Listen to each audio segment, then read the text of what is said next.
ആദ്യമായി രണ്ടാം തവണയും ഈ അൾത്താരയിൽ കയറിയെന്ന് സാക്ഷ്യം പറയാനായിട്ട് സാധിച്ചതിന് പരിശുദ്ധ അമ്മയ്ക്കും ഈശോയോടും ഞാൻ നന്ദി പറയുന്നു.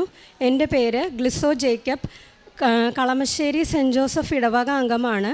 ഞാനിവിടെ 2023 ജൂലൈയിൽ ഇവിടെ ഒരു സാക്ഷ്യം പറഞ്ഞിട്ടാണ് പോയത്. അപ്പോൾ ജർമ്മനിക്കാണ് പോയത്. ജർമ്മനിക്ക് പോകുമ്പോൾ എനിക്ക് വെറും 2 മോഡ്യൂൾ മാത്രമേ ഉണ്ടായിരുന്നുള്ളൂ. അപ്പോൾ അവിടെ ചെന്നപ്പോൾ എനിക്ക് ബാക്കി 2 മോഡ്യൂളും കൂടി എഴുതിയെടുക്കണമായിരുന്നു. അവിടെ ചെന്നതിന് ശേഷം എനിക്കൊരു ഹോസ്പിറ്റലിൽ ഭയങ്കര ഇൻറ്റീരിയർ സൈഡ് ആയതുകൊണ്ട് എനിക്ക് ഏകദേശം ഒരു കാർഡ് കഴിഞ്ഞിട്ട് ഹോസ്പിറ്റൽ കഴിഞ്ഞിട്ടും കാർഡ്. അപ്പോൾ അങ്ങനത്തെ ഒരു ഇൻറ്റീരിയർ അവസ്ഥ നമ്മളിവിടെ നാട്ടിലൊന്നും കാർഡുകൾ ശരിക്കും കണ്ടിട്ട് പോലും ഉണ്ടാവില്ല. പക്ഷെ അവിടെ ചെന്നതിന് ശേഷം ഏകദേശം ഏത് ഷിഫ്റ്റ് എടുത്താലും എനിക്കൊരു ഒറ്റയ്ക്ക് പോകേണ്ട അവസ്ഥ. അതായത് അവിടെ ബസ്സുകളൊക്കെ കുറവാണ്. അപ്പോൾ ഒന്നല്ലെങ്കിൽ ഡെയിലി ഏതെങ്കിലും ഒരു ഷിഫ്റ്റ് എടുത്താൽ പോലും 3.5 കിലോമീറ്റർ ഞാൻ നടന്നിട്ടാണ് പോയിക്കൊണ്ടിരുന്നത്. ഇപ്പോൾ ജൂലൈയിൽ ചെന്ന് 2 മാസത്തും കഴിയുമ്പോഴേക്കും അവിടെ തണുപ്പ് വരും. അപ്പോൾ തണുപ്പ് വരുമ്പോൾ മഞ്ഞ് പെയ്യുമ്പോഴൊക്കെ പാടാണ്. അപ്പോൾ ഞാൻ തുടക്കത്തിൽ എനിക്ക് കുറച്ച് ബുദ്ധിമുട്ടൊക്കെ അനുഭവിച്ചിരുന്നു. അവിടെ ചെന്ന സമയത്ത് ജർമ്മൻസ് ഒന്നും നമ്മളോട് മിണ്ടത്തില്ല. ഇവരെന്താ പറയുന്നതെന്ന് എനിക്ക് പകുതിയും മനസ്സിലാകത്തില്ല. അപ്പോൾ എനിക്ക് മനസ്സിലായി അവിടെ നിന്ന് എത്രയും പെട്ടെന്ന് പരീക്ഷ എഴുതി വേറൊരു ഹോസ്പിറ്റലിലേക്ക് മാറണമെന്ന്. അത് മാത്രമല്ല, ഉടമ്പടി എടുത്തിട്ട് ഇവിടെ നിന്ന് പോയിട്ട് എനിക്ക് അവിടെ ചെന്നിട്ട് പള്ളിയുണ്ട്, പക്ഷെ അവിടെ കുർബാനകളൊക്കെ മാസത്തിൽ ചിലപ്പോൾ 1 തവണയോ 2 തവണയൊക്കെ കാണത്തുള്ളൂ. അത് ഇൻറ്റീരിയർ സൈഡ് ആയതുകൊണ്ട് അച്ഛന്മാർ വരുന്നത് കുറവാണ് അങ്ങോട്ട്. അപ്പോൾ അങ്ങനെ ഒരു സാഹചര്യത്തിൽ എനിക്ക് കുർബാന കാണാനോ ഒന്നും എനിക്ക് പറ്റിയിരുന്നില്ല. അപ്പോൾ ഏകദേശം ഒരു 4 മാസത്തോളം ഞാൻ അവിടെ നിന്ന് അതിനുള്ളിൽ തന്നെ പരിശുദ്ധ അമ്മ, ഞാൻ ഡെയിലി ഈ നമ്മളുടെ ഞങ്ങൾ നഴ്സസ് ഡ്യൂട്ടി സ്റ്റേഷനിലേക്ക് പോകുമ്പം ഈ ഉപ്പിട്ടിട്ടാണ് പ്രാർത്ഥിച്ചുകൊണ്ടിരുന്നത്. ഉപ്പിട്ട് പ്രാർത്ഥിക്കും എത്രയും പെട്ടെന്ന് അവിടെ നിന്ന് ഹോസ്പിറ്റലിൽ മാറാനുള്ളൊരു വഴി പരിശുദ്ധ അമ്മ ഒരുക്കി തരണമെന്ന്. അതുപോലെ തന്നെ പരിശുദ്ധ അമ്മ എനിക്ക് എക്സാമിനുള്ള ഡേറ്റ് എത്രയും പെട്ടെന്ന് ഒരുക്കി തന്നു. ഈ എക്സാമിന് പോകുന്നതിന് മുൻപും ഞാൻ അവിടെ എക്സാം ഹാളിലിട്ട് പ്രാർത്ഥിച്ചു. അതുപോലെ തന്നെ പരിശുദ്ധ തൈലം നെറ്റിയിൽ കുരിശ് വരച്ച് പ്രാർത്ഥിച്ചിട്ടാണ് എക്സാമിന് കയറിയതൊക്കെ.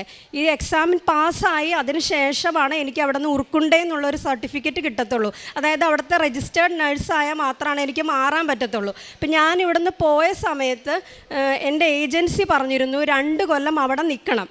ആ 2 കൊല്ലം നിന്നതിന് ശേഷം മാത്രമേ മാറാൻ പറ്റത്തുള്ളൂ. പക്ഷെ ഞാൻ ഹോസ്പിറ്റലുകാരായിട്ട് യാതൊരു കരാറും ഇല്ലായിരുന്നു. അതുകൊണ്ട് തന്നെ എനിക്ക് ഉറപ്പായിരുന്നു എനിക്ക് അവിടെ നിന്ന് മാറാൻ പറ്റും. ഇപ്പോൾ ഈ 2 മാസം കഴിഞ്ഞപ്പോൾ തന്നെ അവിടെ മഞ്ഞ് വീഴ്ച തുടങ്ങി. ഞാൻ നടക്കുന്ന വഴിയൊക്കെ 2-3 പ്രാവശ്യം ഈ മഞ്ഞത്ത് വീഴാൻ തുടങ്ങിയപ്പോൾ എനിക്ക് മനസ്സിലായി എത്രയും പെട്ടെന്ന് ഇവിടെ നിന്ന് എക്സാമിൻ്റെ റിസൾട്ട് വന്ന് കഴിയുമ്പോൾ തന്നെ എനിക്ക് മാറാനുള്ളൊരു അവസരം മാതാവ് നൽകുമെന്ന് എനിക്ക് ഉറപ്പായിരുന്നു. ഡെയിലി ഞാൻ ഉപ്പിട്ട് തന്നെ ആയിരുന്നു. ആ ഉപ്പിലായിരുന്നു എൻ്റെ ആശ്രയം മൊത്തം. അത് കഴിഞ്ഞതിന് ശേഷം ഞാൻ ഇടയ്ക്ക് എൻ്റെ ഒരു ഫ്രണ്ടിൻ്റെ സ്ഥലമാണ് കൊളോൺ എന്ന് പറഞ്ഞത്. ജർമ്മനിയിലുള്ളവർക്ക് അറിയാൻ പറ്റും. അത് അത്യാവശ്യം വലിയ സിറ്റിയാണ്. അപ്പോൾ അവിടെ ആ കൊളോൺ ഡോമിൻ്റെ അവിടെ ചെന്ന് ആ എൻട്രൻസിൻ്റെ അവിടെ ചെന്നപ്പോഴേക്കും മാതാവ് കൈ വിരിച്ച് നിൽക്കുന്ന ഒരു രൂപമുണ്ട്. അവിടെ ചെന്ന് ഞാൻ പ്രാർത്ഥിച്ചപ്പോൾ ഞാൻ ഇങ്ങനെ പ്രാർത്ഥിച്ചുള്ളൂ. എനിക്ക് അവിടെ കുമ്പസാരം നടക്കുന്നില്ല. ഞാൻ വർക്ക് ചെയ്തിരുന്ന സ്ഥലത്ത് ഏകദേശം 4-5 മാസമായി ഞാൻ കുമ്പസാരിച്ചിട്ട്. അതുപോലെ കുർബാനയ്ക്കാണെങ്കിൽ എനിക്ക് ഭയങ്കര ബുദ്ധിമുട്ട്. അപ്പം എനിക്ക് മാറ്റം കിട്ടുന്ന ഒരു സ്ഥലത്ത് എനിക്ക് മലയാളത്തിൽ കൺഫഷൻ ചെയ്യാൻ പറ്റണം. മാസത്തിൽ 1 തവണയെങ്കിലും, അതുപോലെ 1 തവണയെങ്കിലും കുർബാന മലയാളത്തിൽ കൂടാൻ പറ്റണം. ഇത് മാത്രമായിരുന്നു. പിന്നെ എൻ്റെ കാരുണ്യ പ്രവർത്തികളൊക്കെ അത്യാവശ്യം ഞാൻ ഹോസ്പിറ്റലിൽ തന്നെയായിരുന്നു ചെയ്തുകൊണ്ടിരുന്നത്. അവിടെ നമുക്ക് അതിനുള്ള കൂടുതൽ സാഹചര്യങ്ങളൊന്നുമില്ല. പിന്നെയാണെങ്കിൽ ഞാൻ നാട്ടിലേക്ക് പൈസ അയച്ച് അങ്ങനെയായിരുന്നു ഓരോ കാര്യങ്ങൾ. പ്രവർത്തനമാണെങ്കിൽ ഞാൻ ഇവിടുന്ന് കുറച്ച് പത്രം മേടിച്ചു കൊണ്ടുപോയിട്ടാണ് അവിടെ ചെയ്തുകൊണ്ടിരുന്നത്. അപ്പോൾ ഏകദേശം ഡിസംബർ ആയപ്പോഴേക്കും 2023 ഡിസംബർ ആയപ്പോഴേക്കും എനിക്ക് കൊളോൺ, ഞാൻ പ്രാർത്ഥിച്ച ഏത് പള്ളിയാണോ അതിൻ്റെ ചുറ്റളവിൽ ഏകദേശം ഒരു 20 മിനിറ്റ് യാത്രയേ ഉള്ളൂ എനിക്ക് കൊളോണിലേക്ക്. അപ്പോൾ ഞാൻ അവിടെ ചെന്ന് ഹോസ്പിറ്റലിലേക്ക് എല്ലാ കാര്യങ്ങളും റെഡിയായി. അവിടെ ചെന്ന സമയത്തും എനിക്ക് ഒരുപാട് ബുദ്ധിമുട്ട്. പുതിയ ഹോസ്പിറ്റലാണ്, എനിക്ക് ഭാഷയൊന്നും അറിയത്തില്ല. ഇവരെന്താ പറയുന്നത്? ഇംഗ്ലീഷുകാർക്കാണെങ്കിൽ അവർ നമ്മളോട് എന്തെങ്കിലും പറഞ്ഞിട്ട് മനസ്സിലാവുന്നില്ലെങ്കിൽ അവർ പിന്നീട് നമ്മളോട് സംസാരിക്കത്തേ ഇല്ല. അപ്പോൾ എനിക്ക് ഈ ഡ്യൂട്ടി പരമായിട്ട് നമുക്കൊരു ഏരിയയാണ് നമുക്ക് തരുന്നത്. ആ ഏരിയയിലുള്ള പേഷ്യൻസ് പറയുന്നത് നമുക്ക് മനസ്സിലാവണം. നമ്മൾ അവരോട് കമ്മ്യൂണിക്കേഷൻ നല്ലൊരു ഇമ്പോർട്ടൻ്റ് ആണ്. ജർമ്മനിയിൽ നമുക്ക് ഭയങ്കര പാടാണ് ലാംഗ്വേജ്. ഞാൻ പഠിച്ചിട്ട് പോയി എന്ന് പറഞ്ഞാലും നമ്മൾ അവിടെ ചെല്ലുമ്പോൾ പകുതി കാര്യങ്ങൾ അവരെന്താ പറയുന്നതെന്ന് മനസ്സിലാകത്തില്ല. പുതിയ ഹോസ്പിറ്റലിൽ ചെന്നതിന് ശേഷവും ഞാൻ ഡെയിലി ഞാനിപ്പോൾ 1 വർഷമായ പുതിയ ഹോസ്പിറ്റലിൽ ചെന്നിട്ട് ആ ഹോസ്പിറ്റലിൽ ചെന്ന സമയത്ത് അവിടെ കൂടെയുള്ളവരൊന്നും എന്നോട് സംസാരിക്കത്തുമില്ല. ഞാൻ ഡെയിലി ഉപ്പിട്ട് പ്രാർത്ഥിക്കും. ഞാൻ ഇത്രേ പ്രാർത്ഥിച്ചിരുന്നുള്ളൂ. അവർ പറയുന്നത് പറയുന്നത് എന്താണെന്ന് എനിക്ക് മനസ്സിലാവണം, ഞാൻ പറയുന്നത് എന്താണെന്ന് അവർക്ക് മനസ്സിലാവണം. അത് മാത്രമേ ഞാൻ പ്രാർത്ഥിച്ചിരുന്നുള്ളൂ. കാരണം അത്ര നല്ല ഫ്ലുവൻ്റ് ഒന്നുമല്ല എൻ്റെ ജർമ്മൻ. അങ്ങനെ ഞാൻ പ്രാർത്ഥിച്ച് എന്നും ഒപ്പിട്ട് പ്രാർത്ഥിച്ച് അവിടെ എനിക്ക് നിലനിൽക്കാൻ പറ്റുന്നുണ്ട്. ഇപ്പം വേറെ ഒന്നും, അതായത് കൂടുതലൊന്നും ഞാൻ ആഗ്രഹിക്കുന്നില്ല, അവിടെ നിലനിൽക്കാൻ പറ്റണം, അത് മാത്രമായിരുന്നു. അപ്പോൾ അവിടെ ആദ്യത്തെ 2 മാസം പ്രൊബേഷണറി പീരീഡ് ആയിരുന്നു. അതിനുശേഷം അവരെന്നെ ആറനായിട്ട് എടുത്തു. ഇതിലൊക്കെ എനിക്ക് എന്നെ ഏറ്റവും അത്ഭുതപ്പെടുത്തുന്ന ഒരു കാര്യം എന്താണെന്ന് വെച്ചാൽ, എനിക്കൊന്നും അറിയത്തില്ല ജർമ്മൻ. പക്ഷെ ഞാൻ കഴിഞ്ഞ് വന്ന ഏകദേശം, ഞാനിപ്പോൾ 1 വർഷമായി, ഞാൻ കഴിഞ്ഞ് വന്ന ഏകദേശം 6 പേര് അവിടെ റെസിഗ്നേഷൻ ഇട്ട് പോയി. കാരണം വേറൊന്നും അല്ല, അവിടെ നിൽക്കാൻ കുറച്ച് പാടാണ്, നമുക്ക് ലാംഗ്വേജ് ഇല്ലാതെ. അവർക്ക് നമ്മളെ ഒരു ബോധ്യം വരണം, നമ്മളവിടെ ഹാൻഡിൽ ചെയ്യാൻ പറ്റുമെന്നുള്ളത്. ആ ഒരു ബോധ്യം എനിക്ക് ഇന്നത് കിട്ടുന്നുണ്ടെങ്കിൽ അത് പരിശുദ്ധ അമ്മയുടെ ഒരൊറ്റ ഇതുകൊണ്ട് മാത്രമാണ് ഞാൻ അവിടെ ഇന്ന് ജോലി ചെയ്യുന്നത്.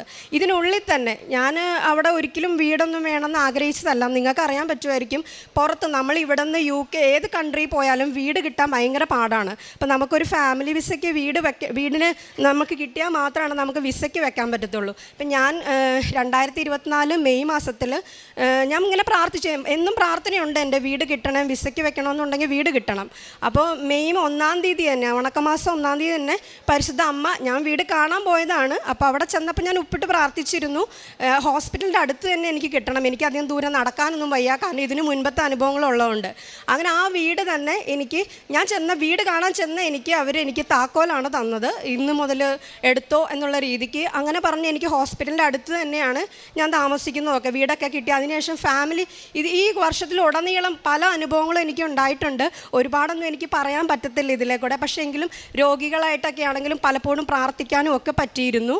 പിന്നെ ഞാൻ ഈ ഇവിടെ വന്നതിന് ശേഷം ഞാൻ പറഞ്ഞു എനിക്ക് കൺഫെഷൻ്റെ കാര്യം. അപ്പോൾ എൻ്റെ തൊട്ടടുത്ത് തന്നെ ഒരു OCD അച്ഛന്മാരുടെ ഒരു ആശ്രമമുണ്ട്, അവിടെ 7 അച്ഛന്മാരുണ്ട്. അപ്പം എനിക്കെപ്പം അവരായിട്ടൊക്കെ ഞാനിപ്പോൾ നല്ല കമ്പനിയിലാണ്. വേറൊന്നും കൊണ്ടല്ല, നമുക്ക് അവിടെ കൺഫെഷനൊക്കെ ആണെങ്കിൽ ഇവരെ വിളിച്ച് പറഞ്ഞ് ഇവരുടെ സൗകര്യം നോക്കി നമുക്ക് പോയി കൺഫെഷനൊക്കെ ചെയ്യാൻ പറ്റും. അതുപോലെ തന്നെ കൊളോണിൽ പ്രെയറൊക്കെ നമ്മൾ മാസത്തിൽ 1 തവണയാണ് മലയാളത്തിലുള്ളൂ, അതിനൊക്കെ പോയി അറ്റൻഡ് ചെയ്യാനൊക്കെ ആയിട്ട് പരിശുദ്ധ അമ്മ എന്നെ അനുഗ്രഹിച്ചു.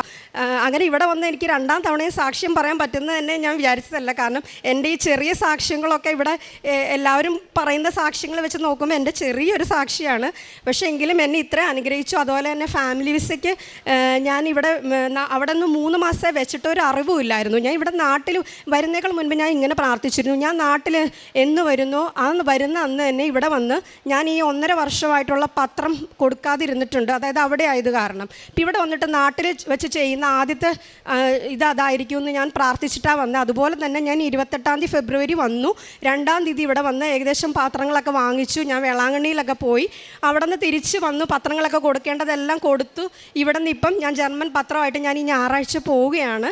എൻ്റെ ഫാമിലി വിസയൊക്കെ റെഡി ആയത് ഇവിടെ വന്ന് ഈ പത്രം കൊടുക്കുന്ന സമയത്ത് എൻ്റെ വീട്ടിൽ നിന്ന് മമ്മി വിളിച്ചു പറഞ്ഞു, ഇങ്ങനെ മെയിൽ വന്നിട്ടുണ്ട്, ഇതാണ് റിലീസ് ചെയ്തിട്ടുണ്ടെന്ന് പറഞ്ഞു നമ്മളുടെ വിസയുടെ. അപ്പം നെക്സ്റ്റ് ഡേ തന്നെ അത് കിട്ടുകയും, പിന്നെ അതുകൂടാതെ ഞാൻ നാട്ടിൽ വന്നിട്ട് സ്ഥലമൊന്നും ഞാൻ നോക്കാനുള്ളൊരു പ്ലാനൊന്നും ഇല്ലായിരുന്നു. പക്ഷേ ഇവിടെ വന്നപ്പം എനിക്ക് തോന്നിയൊരു നോക്കാം, നമ്മൾ വീടിൻ്റെ അടുത്തൊരു സ്ഥലം കണ്ടുവച്ചു, പാരൻസ് ഓൾറെഡി കണ്ടുവച്ചു, പക്ഷെ നമുക്കത് കിട്ടണമെന്നൊന്നുമില്ല. ലോണിന് അപ്ലൈ ചെയ്യാൻ ചെല്ലുമ്പം ഇവിടെ ആരൊക്കെ ലോണിന് അപ്ലൈ ചെയ്യുന്നുണ്ടോ അതുപോലെ തന്നെ എനിക്ക് നല്ല പാടായിരുന്നു. 1.5 വർഷം കൊണ്ട് എനിക്ക് ഒരിക്കലും ഒരു ലോണൊന്നും ജർമ്മനിയിലാണെന്ന് പറഞ്ഞിട്ട് കാര്യമൊന്നുമില്ല, NRIക്ക് ലോൺ കൊടുക്കുന്നില്ലെന്നൊക്കെ അവർ പറയുന്നത്. പക്ഷേ എൻ്റെ ഒരു സ്റ്റേറ്റ്മെൻറ്റ് എടുക്കാനായിട്ട് ഞാൻ വേറൊരു ബാങ്കിൽ ചെന്നപ്പം എൻ്റെ മമ്മിയോട് അവിടുത്തെ മാനേജറിന് നല്ല പരിചയമുള്ളതായതുകൊണ്ട് പുള്ളിക്കാരി പറഞ്ഞു, ഇവിടെ നിന്ന് എന്തുകൊണ്ടാണ് നിങ്ങൾ ലോൺ എടുക്കാത്തതെന്ന് ചോദിച്ചു. നമ്മൾ ഒരുപാട് തവണ പല സ്ഥലങ്ങളിലും പോയി, പക്ഷേ ഇത്രയും ദിവസങ്ങൾക്കുള്ളിൽ എനിക്കൊന്നും ഒരു പോസിറ്റീവായിട്ടുള്ള ഒരു റെസ്പോൺസ് ഒരു ബാങ്കിൽ നിന്നും വന്നില്ല. പക്ഷേ ഈ കഴിഞ്ഞ ശനിയാഴ്ച അവരെന്നെ വിളിച്ചിട്ട് പറഞ്ഞു, ഇങ്ങോട്ട് വന്ന് ഇവിടെ നിന്ന് ലോൺ തരാമെന്ന്. അങ്ങനെ ലോണിൻ്റെ എല്ലാ കാര്യങ്ങളും, അതായത് ഒരു സ്ഥലം മേടിക്കുമെന്നോ ഒരിക്കലും 1 ലക്ഷക്കണക്കിനുള്ള ഇതൊന്നും എൻ്റെ മനസ്സിലില്ല. പക്ഷേ എങ്കിലും ആ ഒരു ഇത് ഏകദേശം നമുക്ക് കുറച്ച് കാര്യങ്ങളൊക്കെ ഒതുക്കി വെച്ച് പവർ ഓഫ് അറ്റോർണി ഇപ്പം മദറിൻ്റെ പേരിലേക്ക് ആക്കിയിട്ട് പോകുന്ന തരത്തിലുള്ള എല്ലാ കാര്യങ്ങളും പരിശുദ്ധ അമ്മ അനുഗ്രഹിച്ച് തന്നു. അങ്ങനെ ഇത്രയും ചെയ്തു തന്ന പരിശുദ്ധ അമ്മയ്ക്ക്, ഈശോയ്ക്ക് 1000 നന്ദി. പിന്നെ കാരുണ്യ പ്രവർത്തികളായിട്ട് ഞാൻ അവിടെ ആയിരിക്കുന്ന സമയത്ത് നാട്ടിലേക്ക് ഇങ്ങനെ ഓൾഡ് ഏജ് ഹോമിൽ പൈസയ്ക്ക് അങ്ങനെയായിട്ട് കൊടുക്കുമായിരുന്നു. പിന്നെ പത്രപ്രവർത്തനം ഞാൻ ഇവിടെ നിന്ന് ജർമ്മൻ പത്രം വാങ്ങിച്ച് അവിടെ കൊണ്ടുപോയി കൊടുക്കാറുണ്ട്. ഇപ്പോഴും ഞാൻ വാങ്ങിച്ചിട്ടുണ്ട് കൊണ്ടുപോയി അവിടെ കൊടുക്കാനായിട്ടുള്ളത്. ഞാൻ ആദ്യമൊന്നും അത്ര കൺഫെഷൻ അത്ര പ്രാധാന്യമൊന്നും കൊടുത്തില്ലായിരുന്നു. ഇപ്പം ഒരുപാട് കൺഫെഷൻ നടത്തിയിട്ട്, അതായത് കൺഫെഷന് വേണ്ടി മാത്രമാണ് പല കാര്യങ്ങളിലും ഞാൻ മാതാവിനോട് എൻ്റെ ആ സ്ഥലം തന്നെ ചേഞ്ച് ചെയ്യാനായിട്ട് ചോദിച്ചത്. കാരണം എനിക്ക് അതിൻ്റെ കാര്യത്തിൽ ഏകദേശം 5 മാസം മാസത്തോളം യാതൊന്നും നടക്കാൻ പറ്റിയില്ലായിരുന്നു. അപ്പോൾ അതുപോലെ തന്നെ പരിശുദ്ധ അമ്മ എനിക്ക് കൺഫെഷനുള്ള കാര്യങ്ങളും, അതുപോലെ ഓൺലൈൻ കുർബാനയാണ് ഞാൻ കാണുന്നത്. കാരണം നമുക്ക് അവിടെ ഡെയിലി കുർബാനകളൊന്നും ഇല്ല, സൺഡേ മാത്രമേ ഉള്ളൂ. സൺഡേ ചിലപ്പോൾ നമുക്ക് ഡ്യൂട്ടി ആണെങ്കിൽ പോകാൻ പറ്റത്തില്ല. അപ്പം അങ്ങനെയുള്ള സമയത്തൊക്കെ ആണെങ്കിൽ ഓൺലൈൻ കുർബാനകളിലായിരുന്നു കൂടുതലും കണ്ടുകൊണ്ടിരുന്നത്. ഇത്രയും ചെയ്തു തന്ന പരിശുദ്ധ അമ്മയ്ക്കും ഈശോയ്ക്കും 1000 നന്ദി. സങ്കീർത്തനങ്ങൾ 115:12 കർത്താവിന് നമ്മെക്കുറിച്ച് വിചാരമുണ്ട്, അവിടുന്ന് നമ്മെ അനുഗ്രഹിക്കും. അവിടുന്ന് ഇസ്രായേൽ ഭവനത്തെ ആശീർവദിക്കും, അഹ്റോൻ്റെ ഭവനത്തെ അനുഗ്രഹിക്കും. ഗ്ലെസോ ജേക്കബ് തൻ്റെ രണ്ടാമത്തെ അനുഭവ സാക്ഷ്യം പറയുമ്പോൾ തനിക്ക് ജർമ്മനിയിൽ ചെന്നതിന് ശേഷം ഉണ്ടാകുന്ന കുറച്ചേറെ പ്രതിസന്ധികൾ, ജോലി മേഖലയിൽ അവിടെ ഭാഷയുമൊക്കെ തനിക്ക് എത്രമാത്രം ബുദ്ധിമുട്ടായിരുന്നെന്നും, ഭാഷ പഠിച്ച് താൻ പോയിട്ട് പോലും അവിടെ ചെന്ന് അവിടെയുള്ളവരോടൊപ്പം ജോലി ചെയ്യുമ്പോൾ ഉണ്ടാകുന്ന പലതരത്തിലുള്ള തിരസ്കരണങ്ങൾ, അതൊക്കെ മൂലം അവിടുന്ന് ഇത്ര പേര് താൻ ചെന്നതിന് ശേഷം റിസൈൻ ചെയ്തു പോയി. എന്നാൽ തനിക്ക് പിടിച്ചു നിൽക്കുവാൻ കഴിഞ്ഞത് ഉടമ്പടിയുടെ ഒരു ബലത്തിൽ മാത്രമാണ്. കർത്താവിന് നമ്മെക്കുറിച്ച് വിചാരമുണ്ട്, അവിടുന്ന് നമ്മെ അനുഗ്രഹിക്കും. നമ്മെക്കുറിച്ച് വിചാരം കർത്താവിന് ഉണ്ടാകുന്നതിന് വേണ്ടിയിട്ട് നാം എന്താണ് ചെയ്യുന്നത്?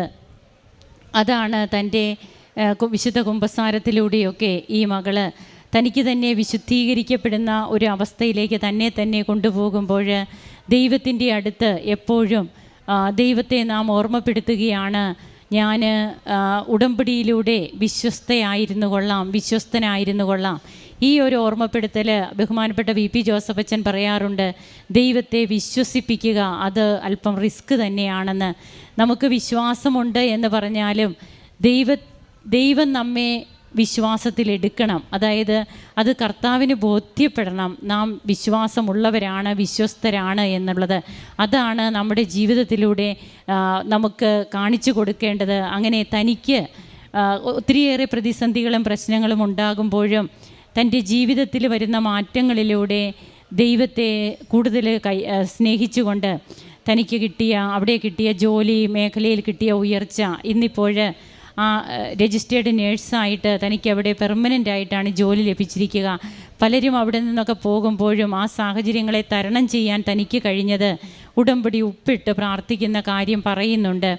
പഴയ നിയമത്തിൽ ലവണ ഉടമ്പടി, അതായത് അത് എത്രമാത്രമാണ് ആ ഉടമ്പടിയുടെ ഉറപ്പ് എന്നുള്ളത് നമുക്ക് പഴയ നിയമഗ്രന്ഥത്തിലൂടെ കടന്നു പോകുമ്പോൾ നമുക്ക് കാണുവാൻ കഴിയും.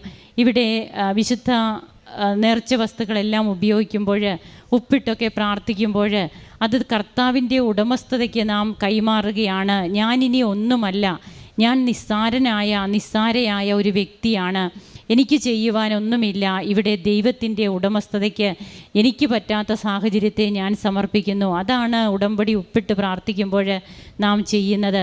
അങ്ങനെ ദൈവത്തിന് മൊത്തം സമർപ്പിച്ച് ദൈവത്തെ തൻ്റെ ജീവിതത്തിൽ ഏറ്റവും പ്രധാനപ്പെട്ട വ്യക്തിയായിട്ട് കർത്താവിനെ മാത്രം തേടിക്കൊണ്ട് കർത്താവിൽ ആശ്രയിച്ച് ജീവിച്ചപ്പോൾ തനിക്ക് കിട്ടിയ ജോലിയും അതുപോലെ പിന്നീട് അവിടെ അക്കോമഡേഷൻ, അതിൻ്റെ കാര്യങ്ങൾ, തന്നോട് എങ്ങനെയാണ് പിന്നീട് അവിടെയുള്ള തൻ്റെ കൊളീഗ്സൊക്കെ പെരുമാറുന്നത്, മറ്റുള്ളവരോട് സംസാരിക്കാൻ ബുദ്ധിമുട്ടുള്ളപ്പോഴും ഭാഷ മനസ്സിലാകാത്തപ്പോഴുമൊക്കെ വിശുദ്ധ നേർച്ച വസ്തുക്കളിലൂടെ തനിക്ക് അതൊക്കെ എങ്ങനെ അനായാസേന കൈകാര്യം ചെയ്യാൻ പറ്റുന്നു. അങ്ങനെ എല്ലാറ്റിനും നന്മ പറയുകയാണ് ഈ മകൾ, നന്ദി പറയുകയാണ്. നമുക്ക് കർത്താവ് നമ്മെക്കുറിച്ച് ഓർക്കുവാൻ, അതാണ് സങ്കീർത്തനത്തിൽ പറയുന്നത്. നമ്മെക്കുറിച്ച് വിചാരമുള്ള കർത്താവ് നമ്മെ അനുഗ്രഹിക്കും, ഇസ്രായേൽ ഭവനത്തെ ആശീർവദിക്കും, അഹ്റോൻ്റെ ഭവനത്തെ അനുഗ്രഹിക്കും. ഇന്ന് ഈ മകൾക്ക് ഇവിടെ വന്ന് തൻ്റെ അനുഭവ സാക്ഷ്യങ്ങളിലൂടെ ദൈവത്തെ മഹത്വപ്പെടുത്തുവാൻ കഴിഞ്ഞ എല്ലാ കൃപകൾക്കും കരങ്ങളടിച്ച് നമുക്ക് ദൈവത്തെ ആരാധിക്കാം. യേശുവേ നന്ദി, യേശുവേ സ്തുതി, യേശുവേ ആരാധന. അത്യപൂർവ ദൈവാനുഭവങ്ങൾ ഇനി നിങ്ങൾക്കും സ്വന്തം. ഈ യൂട്യൂബ് ചാനൽ ഇതുവരെ സബ്സ്ക്രൈബ് ചെയ്തിട്ടില്ലെങ്കിൽ ഇപ്പോൾ തന്നെ സബ്സ്ക്രൈബ് ചെയ്യുക. ഈ വീഡിയോ ഇപ്പോൾ തന്നെ നിങ്ങളുടെ സുഹൃത്തുക്കൾക്ക് ഷെയർ ചെയ്തുകൊണ്ട് കർത്താവിൻ്റെ പ്രേക്ഷിതരാകുക.